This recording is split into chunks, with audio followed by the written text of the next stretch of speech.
الحمدللہ رب العالمین والصلاة والسلام علی رسولہ الکریم، اما بعد۔ آج کی اس مختصر سی نشست کے اندر 3-4 بہت ہی اہم باتیں آپ سے عرض کرنی تھی۔ سب سے پہلی بات فدیہ کے حوالے سے کہ فدیہ کس شخص پر ہے، کتنا ہے اور وہ کس کو دے گا۔ فدیہ صرف اس شخص پر ہے جو دائمی طور پر روزہ رکھنے سے عاجز ہو، جو روزہ رکھ ہی نہ سکتا ہو اور بظاہر موت تک قادر ہونے کی اب کوئی امید نہ باقی ہو۔ وقتی طور پر ہونے والے بیمار یا عارضی طور پر ہونے والے عاجز پر فدیہ نہیں ہے، ان پر روزے کی قضا لازم ہے۔ اور اسی طرح جو گرمی کی طویل ایام میں روزے رکھنے پر قادر نہ ہوں، یعنی جو لوگ یہ کہتے ہوں کہ ہم گرمی کا روزہ برداشت ہی نہیں کر سکتے، ہمیں پیاس یا کہ بھوک تڑپاتی ہے اور سردی کے مختصر ایام میں انہیں چاہیے کہ وہ روزہ رکھ لیں، اور روزہ رکھنا ضروری ہے۔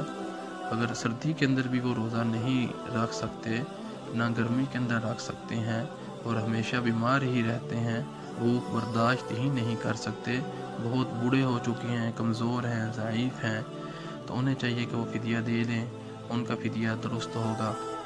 اور اگر وہ کبھی ٹھیک ہو جائیں سال کے اندر یا سال کے بعد یا 2 سال تک، تو انہیں چاہیے کہ وہ اپنے روزوں کی قضا دوبارہ سے کریں۔ فدیہ دینے کے بعد اگر روزہ رکھنے پر قوت حاصل ہوگی ہے تو روزہ کی قضا لازم ہوگی، اور فدیہ جو دیا ہوا ہوگا اللہ رب العزت اس کا ثواب وہ عطا فرما دیں گے، وہ فدیہ کالعدم ہو جائے گا۔ اور اسی طرح رمضان المبارک شروع ہونے سے قبل فدیہ دینا درست نہیں ہے۔ جو لوگ یہ کہتے ہیں کہ رمضان شروع ہو چکے ہم پہلے فدیہ دے کر آزاد ہو جائے، ایسی ہرگز بات نہیں ہے۔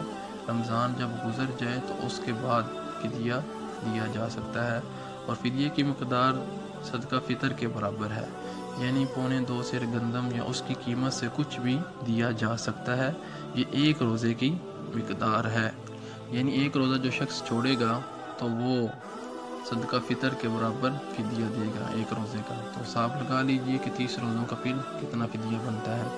فدیہ کی رقم کا جو مصرف ہے، جن لوگوں کو فدیہ دینا ہے، وہ آپ جن کو زکوٰۃ دے سکتے ہیں ان کو فدیہ بھی دے سکتے ہیں۔ اور اسی طرح جو دوسرا اور اہم مسئلہ ہے وہ صدقۃ الفطر کے حوالے سے بات کرنی تھی کہ جو ہم فطرانہ ادا کرتے ہیں، چونکہ جو فطرانہ ہوتا ہے یہ عید والے دن واجب ہوتا ہے، فجر کی نماز کے بعد سے لے کر نماز عید تک۔ اگر کوئی شخص پہلے بھی ادا کر دیتا ہے تو اس کا بھی عید کا جو فطرانہ ہے وہ ادا ہو جاتا ہے، اس کے سر سے وہ واجب جو ہے وہ ساقط ہو جاتا ہے۔ صدقہ فطر کے بہت سارے فوائد ہیں، جیسا کہ صدقہ فطر کی ادائیگی سے روزوں کے اندر ہونے والی جتنے بھی تقصیرات ہیں، کمیاں ہیں، کوتاہیاں ہیں، اللہ رب العزت ان کی تلافی اس فطرانے سے ادا کر دیتے ہیں، پوری کر دیتے ہیں۔ یہ حدیث ہے ابو داؤد شریف کی۔ اور اسی طرح غرباء ہیں، مساکین ہیں، ان کے کھانے کا بھی انتظام ہو جاتا ہے۔ صدقہ فطر کی برکت سے روزے قبول ہوتے ہیں۔ صحیح حدیث ہے کہ جتنی بھی کمیاں رہ جاتی ہیں روزوں کے اندر، چھوٹی موٹی لغزشیں ہو جاتی ہیں، تو اللہ رب العزت اس کی برکت سے ان کو معاف فرما دیتے ہیں۔ اور اسی طرح مال کے اندر پاکیزگی اور برکت حاصل ہوتی ہے، اور دنیا اور آخرت کی مشکلات کے اندر آسانیاں ہوتی ہیں، کامیابیاں حاصل ہوتی ہیں، اور اسی طرح موت کی سختی اور عذاب قبر سے نجات بھی اللہ رب العزت عطا فرما دیتے ہیں۔ اس لیے کوشش کریں کہ صدقہ فطر جلد از جلد ادا کر دیں۔ اس کے اندر آپ کا بھی فائدہ ہے اور جن لوگوں کو آپ دیں گے ان کا بھی فائدہ ہے۔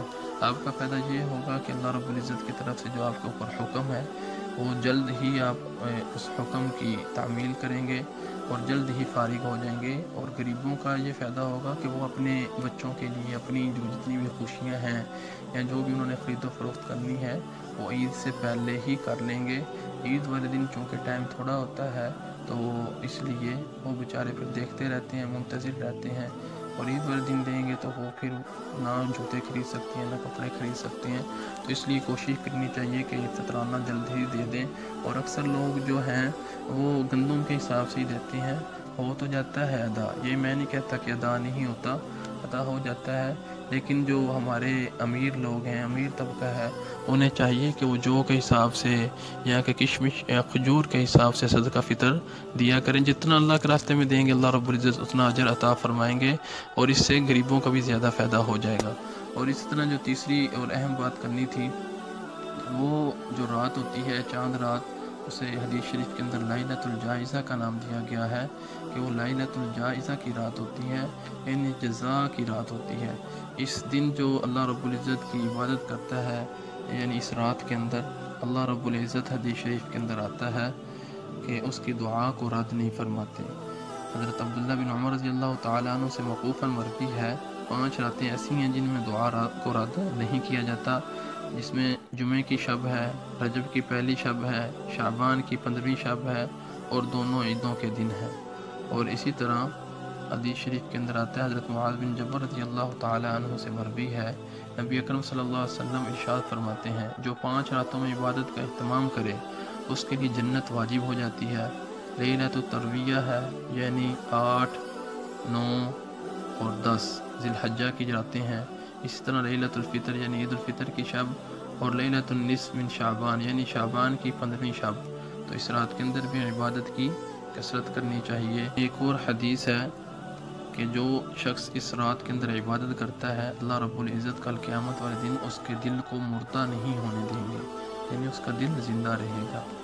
اور جو چوتھی اور اہم بات کرنی تھی وہ عید کے حوالے سے کرنی تھی کہ عید کی سنتوں کے حوالے سے اور مستحبات کے حوالے سے، اور عید والے دن کون کون سے اعمال کرنے چاہیے، اور کب عید کی نماز پڑھنے کی طرف جانا چاہیے۔ عید کے دن جلدی جاگنا تاکہ جلدی تیاری کر کے عمدہ لباس پہن کر عیدگاہ پہنچا جا سکے۔ غسل کرنا چاہیے، سنت عمل ہے، مسواک کرنی چاہیے، اپنے کپڑوں میں سے عمدہ اور اچھے کپڑے پہننے چاہیے، خواہ نئے ہوں یا دھلے ہوئے ہوں، البتہ سفید کپڑے ہو جائیں تو بہت ہی افضل اور بہتر ہے۔ اور اسی طرح خوشبو لگانا سنت عمل ہے، اور عیدگاہ میں نماز عید ادا کرنا افضل ہے۔ اگر عیدگاہ نہیں ہے اپنے علاقے میں تو مسجد کے اندر ادا کر لی جائے۔ عیدگاہ جلدی جانا، صدقہ فطر نماز سے پہلے ادا کر دینا، عیدگاہ پیدل جانا، آنے جانے کا راستہ بدلنا، یہ بھی سنت عمل ہے۔ عیدگاہ جانے سے پہلے طاق عدد میں کھجوریں کھانا، کھجوریں نہ ہوں تو کوئی بھی میٹھی چیز آپ کھا سکتے ہیں۔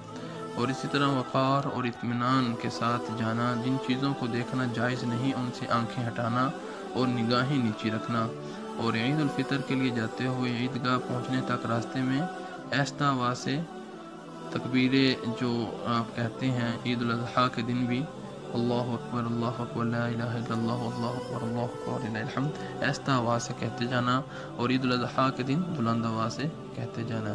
اور اسی طرح جو عید کی نماز ہے معزز ناظرین، یہ کب اور کس وقت جو ہے یہ واجب ہوئی تھی، اس کے متعلق رسول اللہ صلی اللہ علیہ وسلم کا ارشاد ہے کہ جب آپ علیہ السلام مکہ مکرمہ سے ہجرت کر کے مدینہ منورہ تشریف لائے تو اہل مدینہ 2 تہوار منایا کرتے تھے، اور ان میں کھیل تماشا کرتے تھے۔ رسول اللہ صلی اللہ علیہ وسلم نے ان سے پوچھا کہ یہ 2 دن جو تم مناتے ہو اس کی کیا حقیقت ہے؟ قالوا كنا نلعب فيهما في الجاہلیہ، تو وہ کہنے لگے کہ ہم زمانہ جاہلیت کے اندر ان تہواروں کے اندر اسی طرح خوشیاں مناتے تھے۔ تو رسول اللہ صلی اللہ علیہ وسلم نے فرمایا کہ ان اللہ قد ابدلکم بہما خیرا منہما یوم الاضحیٰ و یوم الفطر، یعنی اللہ تعالیٰ نے تمہارے ان 2 تہواروں کے بدلے میں ان سے بہتر 2 دن تمہارے لیے مقرر کر دیے ہیں، عید الفطر اور عید الاضحیٰ۔ اس طرح دین اسلام میں عید الفطر اور عید الاضحیٰ کی ابتدا ہوئی۔ تو معزز ناظرین چاہیے کہ کوشش کریں کہ جلد از جلد جو ہے وہ عیدگاہ کی طرف جائیں۔ اور اس دن ایک اور بھی اللہ رب العزت کی طرف سے خوشخبری ہے کہ جب عید کی نماز انسان پڑھ لیتے ہیں تو اعلان ہو جاتا ہے کہ اللہ رب العزت نے آج ان سب لوگوں کی مغفرت اور بخشش کر دی جنہوں نے رمضان کے روزے رکھے اور توبہ استغفار کرتے رہے، چونکہ فرشتوں سے اللہ پوچھتے ہیں کہ اس کی کیا اجرت ہے اس مزدور کی جو اپنی مزدوری یعنی اپنا کام مکمل کر لے، تو فرشتے فرماتے ہیں یا اللہ اس کا پورا اجر دے دینا چاہیے۔ تو اللہ پاک فرماتے ہیں فرشتوں تم گواہ رہنا کہ میں نے ان سب کو معاف فرما دیا۔ اللہ عمل کرنے کی توفیق عطا فرمائے۔